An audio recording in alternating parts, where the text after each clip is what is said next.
Welcome back to our 52-week homeowner and home buyer series. Tonight, we are starting in week 14. And so tonight, we are going to talk all things paperwork. Now, I know in the last webinar from last week, we said that we wanted to go into this week with an explanation of all the paperwork because real estate is a lot of paperwork beyond the contract. So we wanted to start there. I wanted to make sure that I was able to look at the past webinars, see if there are any questions that I have, see if I was clear on everything, and if not, go back in to explain. So paperwork is one of those sections. So tonight we are going to go over the paperwork and let you know everything that a buyer must know when it comes to paperwork. So let us get started. My name is Daphne Brown, and I am the broker owner of Beyond the Home Realty, located right here in the Houston area of Rosharon. I help buyers, sellers, and investors navigate residential, commercial, and land transactions throughout the greater Houston area and beyond.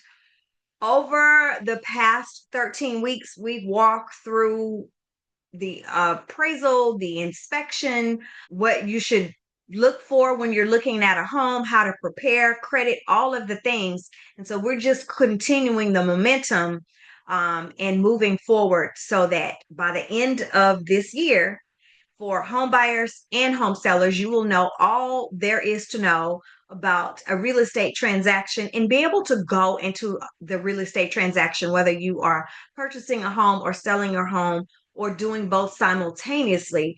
We hope that this series gives you the confidence to move into your real estate transactions.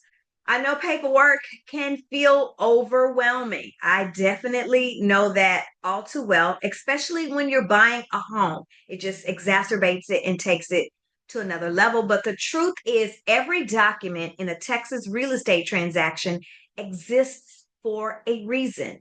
And most of them exist specifically protect you as the buyer. Texas real estate is regulated by the Texas Real Estate Commission, also known as TREC.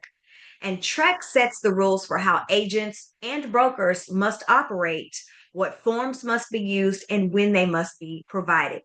These forms, most of them are not optional, they are legal requirements. And understanding what you're signing before you sign puts you in control of your transaction. Buyers who understand their paperwork ask better questions, catch potential issues early, and close with confidence. And that is exactly what this series is designed to do for you. So, we're going to start off first with this Consumer Protection Notice. So, this document that we're covering, it is a TREC required notice that every licensed real estate agent and broker in Texas must provide to consumers at the first substantive communication, meaning before any real estate business is discussed.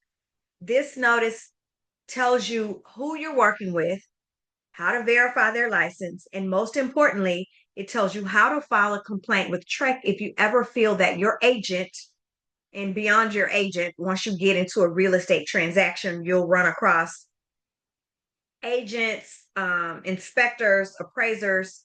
All of us are licensed with the Texas Real Estate Commission. So anytime you feel that you have been violated or any of your rights have been violated, you have this form in order to move forward. It is not a contract. You don't sign it to agree to anything. It is purely an informational notice designed to make sure you know your rights as a consumer from the very first moment that you interact with the real estate professional. I typically include both of these in my buyer box, my home buyer box, and I will have you keep one so you know what you signed, and then I'll have you sign one, and then I keep it for my records. On this form, it includes the TREC contact information, website, and phone number so that you can contact them if you ever need to verify a license or file a complaint. This form empowers you. If you feel, again, mistreated, misled, or unrepresented, you know exactly who to call. All right. So this is the information about brokerage services. We're going to take a deeper dive into this form and make sure that you understand all that is on this form. So just like the CPN, this is a TREC required disclosure that must be provided at the first substantive conversation and communication. This form explains the different types of agency relationships that exist in a Texas real estate transaction. This is important because not every agent you meet is working for you. The form also is important because it lets you know exactly the role that your agent is playing. Think of the IABS as the who's who of real estate representation. It's a one-page form, but the concepts that it covers are fundamental to understanding your entire home buying experience. So it outlines three primary agency relationships that you will encounter in Texas. Let me get to that slide. Okay. So, first, the seller's agent. That's also called the listing agent. This agent has a fiduciary duty to the seller. They must represent the seller's best interest. If you call a number on a sign, for example, you're calling the seller's agent, or you could be calling the seller's office. Regardless, they represent the seller. They're not your advocate. Okay. Sorry, hold on. Let me turn this down. Sorry about that. All right. So they represent the seller, or you're either calling the seller's agent or the seller's office, but regardless, they represent the seller. The buyer's agent. This is the agent who represents you, and their job is to find you the right property, negotiate on your behalf, protect your interests, and guide you through the transaction. This is the relationship that we'll discuss in detail once we get to the buyer's rep agreement. And thirdly, the intermediary. This occurs when one broker represents both the buyer and the seller in the same transaction. This is allowed in Texas under specific conditions and with written consent from both parties, but it does limit the level of advice that either party can receive from the brokerage. Understanding these distinctions before you start your home search is critical because you want to know from day one who is in your corner and who is on your team. Now, the buyer's rep agreement, we're going to take a deep dive, but in essence, this agreement is the contract that makes me your agent. Before this form, I'm just a real estate agent you met, right? After this form, I'm legally obligated to represent your best interests, negotiate on your behalf, maintain your confidentiality, and guide you through this entire process. In return, you commit to working exclusively with me in our agreed market area for the term of this agreement. The compensation section, which we'll go over, is one that I walk everybody through carefully, especially in today's market after the National Association of Realtors settlement changes. Nothing in this agreement should be a surprise. My job is to make sure that you understand every line before you sign. So I'm going to pull that up here.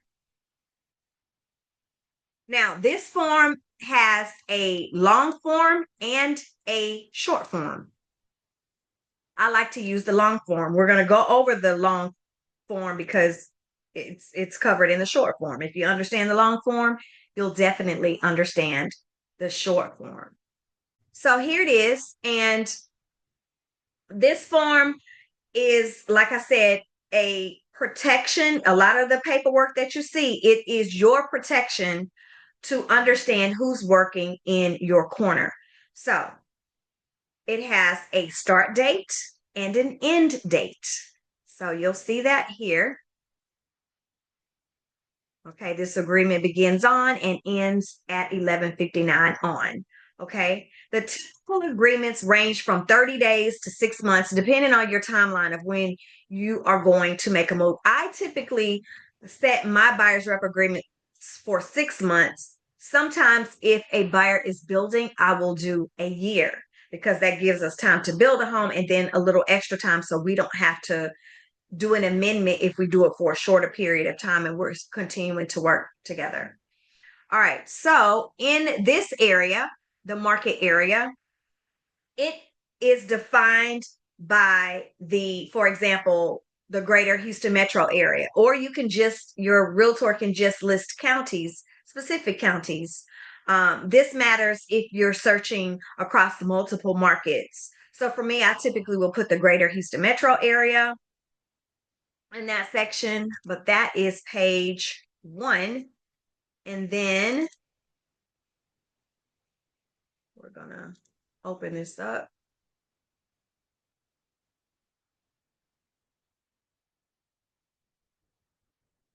And we're going to go to page 2. We're going to open this up. Okay. So in this section, I don't know if you can see it really well, but this is the compensation section. Okay. This section explains how your agent will be paid. In most cases, the seller offers a buyer's agent commission. However, post NAR settlement, the compensation terms must be clearly spelled out in this buyer representation agreement. So a buyer needs to understand what they've agreed to before you start touring homes. It is very important that you know what you are agreeing to. If you buy property on your own, for example, a for sale by owner, the broker's rep agreement will clarify whether and how your agent's compensation applies to the scenario. You always want to ask questions, and a good agent will explain every line every time.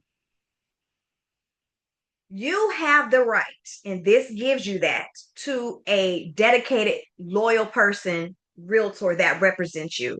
Your agent must put your interests first, maintain confidentiality, disclose material information, and negotiate on your behalf. You also have the right to understand every document before you sign it, which is exactly, what we're talking about today. Now, this agreement says that you agree to work exclusively with your agent for the type and area of property defined in the agreement. If you attend an open house or contact a listing agent directly, that could possibly create complications, but you always want to tell them that you are represented by a realtor. Okay. So very, very important to make sure that we understand those things. Now, just you're signing this does not mean that if at any point in time you want to get a divorce, you want to separate for your realtor because they're not, maybe y'all just aren't getting along or whatever. That is a possibility. We will go over that in just a second. But I want to make sure again that this is your protection with your realtor, but it's also your realtor's protection. It's a lot to do, especially with these gas prices, to do multiple tours showing buyers homes when they may not ever be compensated. Not because the buyer chose not to, purchase anything, because we understand, what we're dealing with when we decide to become a realtor, but because this person decided to just go work with another realtor 4, 5, 6, 7, 8 months into you working with them, and then you put in all that time in work. A realtor wants to make sure that they're going to be compensated for that. So it protects you, it sets clear expectations, and it ensures no one is wasting any time. Is the short form. And again, if you understand the long form, it is very easy for you to understand the short form. We've already talked about intermediary here. So this lets you know that if you are purchasing a property and using a realtor within the same brokerage, that creates intermediary. Say, for instance, ABC Realty has the listing and you're the buyer and your agent works for ABC Realty as well. That is intermediary if you decide to move forward and you still want to purchase that property. Also, when it comes to compensation, I'll tell you this: most of the time, a buyer's agent compensation is paid by the seller or the builder. They've already allocated marketing dollars for the buyer's agent compensation. So most of the time, that is the situation. Sometimes it can be different where they're saying, I won't give fill in the blank percentage I'll do something less. And then, so maybe at that point in time, that's your contract with your realtor. That's like their employment contract for them to say, okay, they're only paying X amount of dollars. I'm going to have the expectation that you'll pay me this amount. But all of those conversations need to be conducted prior to, so that you understand.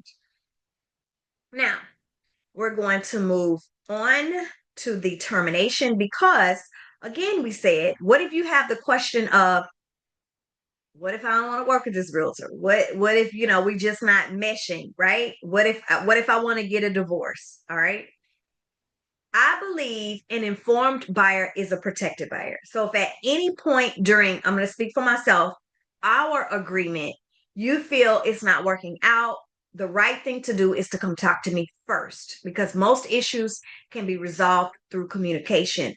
If we do need to part ways, this form is how we do it properly, in writing, signed by both of us. What I want you to pay close attention to is the protection period, because just because we terminate the agreement doesn't mean the relationship obligations disappear immediately.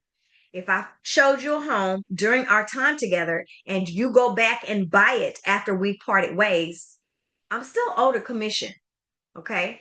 This is not a penalty, it's a recognition of the work that I've already done on your behalf. So read this section carefully and make sure that you ask questions, because that's going to be built into the protection period. All right.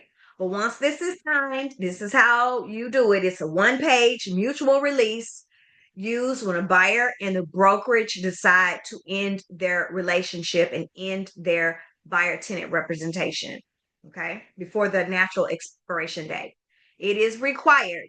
You can't just say, I don't want to work with you anymore. If you have a realtor and you decided, I don't want to work with them anymore, just to keep everything legal and above board, you need to make sure that this is signed and sent to you. All right, so now we're going to jump right into the seller's disclosure. This is really important. We gave it a little life last week. We're going to jump into it and explore it more, take a deep dive. So we've covered the documents that govern your relationship with your agent. Now we're going to talk about, again, one of the most important documents in the actual purchase, which is the seller's disclosure notice. Now, this is to be completed by the seller, not the agent. And it is our legal obligation to tell you that you must fill this out. We cannot. And you have to disclose everything that you know about the condition of the property. Well, I'm saying a seller. A seller has to disclose everything they know about the condition of the property. It is a TREC required form for most residential transactions in Texas. Sellers must disclose known defects, issues, repairs, and conditions that could affect the value or desirability of the property. The key word here is known, okay? Sellers aren't required to disclose what they don't know, but they can't hide what they do know, all right? The seller's disclosure should be reviewed and understood to review it and potentially back out if the disclosures are unacceptable to you. Understanding this document thoroughly can save you from a costly mistake. Now, here is what I do. When you as the buyer, have found a property that you've settled on, before we go putting any offers in, I want to get this seller's disclosure. And I want to go over this seller's disclosure with you so that you understand the property better, so that you can then decide, go ahead and make an offer. We'll do a deep dive into the seller's disclosure once we're under contract, but I at least want to do a light review of it before we put an offer in. Maybe there's some questions we need to have answered. So we want to make sure we're doing that. In a fast moving market, maybe we put the offer in and look at the seller's disclosure after our offer is accepted. But most of the time, I'm going to want the seller's disclosure before we even submit an offer. The seller's disclosure notice is meant to act as a tool in which the seller discloses all known information regarding the property from the foundation to the roof, or from the roof to the foundation, to the potential buyer. Want to make sure that it's reviewed so that you understand everything. So on the roof section, has it been repaired or replaced? We're looking at that section to make that determination. That is what we want to find out. Okay.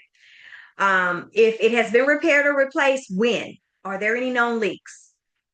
Because roof issues are expensive, and a full replacement can run anywhere from $15,000 to $30,000 or more. When it comes to the foundation and you see the foundation section, you want to check that section because you want to find out if the sellers know there to be any movement. Do you see any cracks? Have there been any repairs on the foundation? Has the foundation company ever worked on the property? Were permits pulled? Um, Foundation repairs can be a major red flag, or it could be a manageable issue. Your inspector will have to evaluate and give you further information. Because again, foundation repair can be really expensive. But if there's been some foundation work, you want to ask questions like, is it warranted? Where are the permits, like we said, and is the warranty transferable? And then you want to make sure on the seller's disclosure that you pay attention to any information that they have on there about the HVAC system. How old is the HVAC system? Have the HVAC systems been serviced? Are there any known issues? Because systems that are 15 plus years old may need replacement soon. And then plumbing. Make sure you're looking at the plumbing section because, again, we need to find out if there are any known leaks. Are there known to be constant backups? Have the pipes been replaced? Older homes may have galvanized pipes, so we need to ask that question as well because repiping a house is expensive. And then electrical, because we know electrical is important because you don't want to have your home burning down. So you want to ask questions like, are there any issues with the electrical panel? Is the wiring up to date and up to code? You want to ask all those questions. Are there any outlets that don't work? You want to make sure you understand that. And then whatever information is on this seller's disclosure, me as your agent, another reason why you want a good agent in your corner. I then take the information found on the seller's disclosure that is of concern. I relay that to the home inspector before they get out to the home. They take their notes, and we're all on the same page to make sure that these areas of concern are closely looked at. And if there were any items that were repaired prior to the inspection, that they were repaired properly. And then you want to make sure of flooding. And so this section, I love to make sure we have a full conversation because we know that this is critical in the Houston area. So you want to find out if there's a history of flooding. We also do this not just by taking the seller's word, but we also check with the insurance companies to see if there have been any claims and what the claims have been on the home. So you want to ask about flooding. Has there been any flooding either from outside water intrusion or interior plumbing? Your inspector will verify these issues, but the seller disclosure notice tells you what the seller already knows. So you have to compare the two carefully, the inspection report and the seller's disclosure notice. Here's some red flags and what buyers must watch for. The specific red flags of the seller's disclosure notice that should trigger further investigation are issues where they talk about flood history. Again, has the property ever flooded? If so, how many times and from what source? Either interior flooding from a storm or a burst pipe, right? Interior flooding from a storm, like water getting in through your roof because it's raining outside. That's different from a burst pipe. In our area, again, flood history is one of the first things I advise my buyers to check anywhere in Houston. And then again, the foundation repairs, any work that has been done is not necessarily a deal breaker. I've helped buyers purchase homes that have had foundation work. We are in Texas at the end of the day, but we want to know who, what, when, where, and how this work was performed. Any unpermitted work, such as an added room, an enclosed garage or an additional structure that was built without a permit can create issues with insurance because it'll be hard to insure it.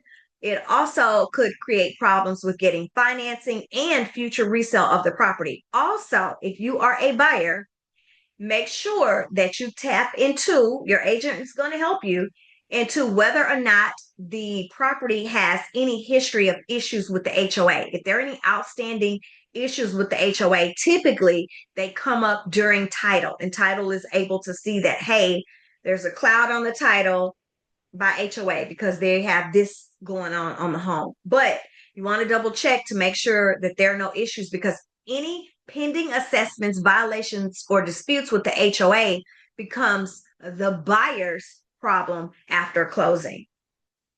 Anytime you see on this seller's disclosure unknown answers, when the seller checks unknown, just goes through this and checks unknown, we have to do a little bit more homework, because we want to know, like, are you just checking this just to check unknown, or are you being evasive? And this warrants a deeper conversation and a more thorough inspection. What you do when you see red flags, you don't panic, but we do act. So we're going to request documentation. We're going to get a thorough inspection. We're going to talk to the listing agent, and we're going to consider requesting repairs or a price reduction. We always, always, always tell you that you always have the opportunity to just walk away during your option period. It's always your right. We talked about that at length. Here is your general information notice to consumers. And again, this talks about the annexation, whether the area is going to be annexed, appraisal. We talked about appraisals last week. We talked about earlier in this webinar, the brokers and the duties to the brokers. And then environmental concerns. Sometimes you can have a property that is located in an area where there are environmental concerns. And so we want to make sure that we are getting those things checked. Again, if that is a situation, it should be listed on the seller's disclosure notice. But we're going to make sure we do our best to keep you out of the weeds on things like this.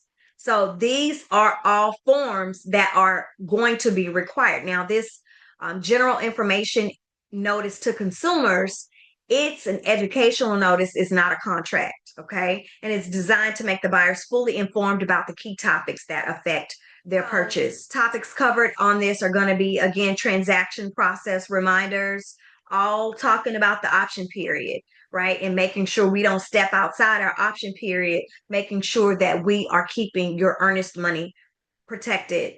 We're going to talk about walking through the property on this form. We're going to get into the conversation of making sure we do a thorough walkthrough before going to closing, so you can make sure that the property is in acceptable condition. Okay. And then we're going to talk about making sure, and that happens during appraisal, that the square footage is proper, that the school zones are properly noted, and those things, because you never want to move in an area and thinking you're going to be zoned to one school and you're zoned to another. And then again, that form talks about the financial and legal considerations. The broker compensation is fully negotiable. Okay, it's not fixed. And we want to make sure that, again, we're having those conversations. The general information and notice to consumers talks about the property and physical condition. Again, expansive soils and foundation movement. Again, they're common in Texas. So having that inspection, a stucco inspection, a septic tank, and water well inspection that we talked about last week, are things that will work in your favor if you have these components in a property that you're considering. We talked about flooding and the need for flood insurance if you are purchasing in an area that is prone to flooding. That's a mandate by your lender if you are getting a mortgage. And then this form also talks about wire fraud. Okay. And I'm going to tell you, I put that in my buyer consultation that you should never give your information to someone, your banking information, your financial institution information, to someone that calls and says, hey, Miss Buyer, we know that you're buying 123 Easy Street and you are needing to bring $14,300 to closing. Do you want to go ahead and take care of that wire now? The answer should be no. Matter of fact, no is probably too much of an answer. Hang up, because the title company, just like a bank, is never going to call you to obtain information from you. Okay, they're not going to initiate a phone call in regards to a wire transfer where they're asking for information from you. Okay, they may call you throughout a transaction, but it's not going to be anything in regards to send me your banking information. Never, never, never, never. In fact, they won't ever give me any information. So if you have a realtor that's calling you saying, here's the information, call the title company yourself, because the title company should never give information in regards to a wire to a realtor to then turn and deliver it to their clients. It should never happen. For every buyer consultation, we go over the contents of our buyer box. Let's take a look at that. And this is our home buyer box. And in this box, we talk about being your resource, the things that we will do to ensure that you get the best terms on a property that you want. Here's some notes that we encourage you to bring with you during showings, because when you've looked at 3 or 4 homes and you get home, some things start to blur. So we ask you kind of to keep it straight here and take notes. Here is a booklet that we got from the National Association of Realtors, and I have access to it because I'm an accredited buyer's rep. But it is your home buyer's toolkit, 10 steps to choosing and purchasing your home. Again, we have a consumer protection notice and an information about brokerage services in here, because we need to make sure we get those signed. This is just a trifold of testimonials. I have testimonials out the wazoo, and they're in here a couple times. Here's some reviews, more testimonials, because we want you to know that the people love what we do, okay? In our seller box, we have a sellopoly. Here we have a buyopoly. It tells you the step-by-step process. And then here is your needs versus wants. And we ask you to fill this out. You receive this box during your buyer consultation. And we give you 2 of these because typically it's 2 people in the home. But we want to make sure we can compare these. If there are multiple buyers that are going to be on the transaction, we want to compare and see what we can merge together, so we can actually save you time by showing you only the things that fit your search criteria. Here is your buying your home checklist, and it goes over everything from how to partner with me, how to make an offer, all the way to closing day and what to bring to closing. And here is a moving checklist similar to what you have in the home seller box. Here is a buyer's guide that goes all the way from meeting with us for your buyer consultation, getting approved, all the way to closing days. And this also has some of our referral partners information in here, like lenders and inspectors as well, housekeepers, all of those things. This is our home sweet home commitment to you as your buyer's agent. And we always present this before we present the buyer's rep agreement, so that you fully understand what you're signing.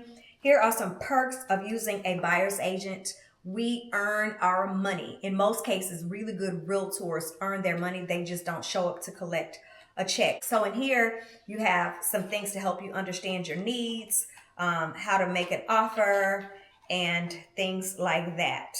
Client testimonials, costly mistakes, things of that sort. And then here is that buyer's rep agreement. So yep, that is our buyer box. I know there's a lot of paperwork to go over, okay? So I want to try to put it a little bit in order for you. So very first thing that needs to happen is with your paperwork. We've covered a lot of ground.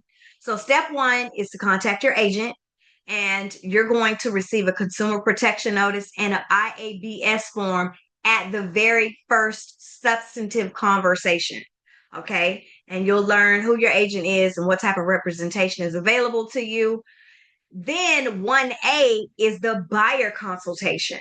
Now, this, for me, is going to happen when we talk about financing, when we get to the financing part. Okay, we make sure we talk about that. And then step 2, before you start to tour homes, you're going to sign your buyer's rep agreement.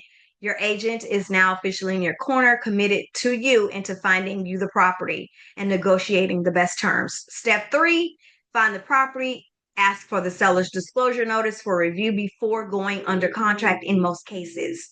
Step 4, you're going to have your inspections conducted during the option period, and you're going to compare the inspector's findings to the seller's disclosure. And then you'll negotiate for repairs or credits if needed. And we talked about that in previous weeks of the Wednesday webinar. And then from there, you're going to do your final walk, couple steps, smaller steps in between, but you'll do your final walk, and then you'll go to closing and settlement. So that is that. I tried to put it in like 5 or 6 steps to make it seem really short. It's not. It's a long, arduous process, but again, with the right guidance, we get you there. Because we definitely understand that you're not just buying a property, you're making one of the most significant financial decisions of your life. So, understanding your paperwork is how you protect yourself, your family, and your investment. And so, the paperwork, although it could be, a little bit of a snooze, it is your protection. It's there to protect you. And so we all want to be protected. And so with that, I want to find out, do you guys have any questions in regards to this week or past weeks? No? Okay.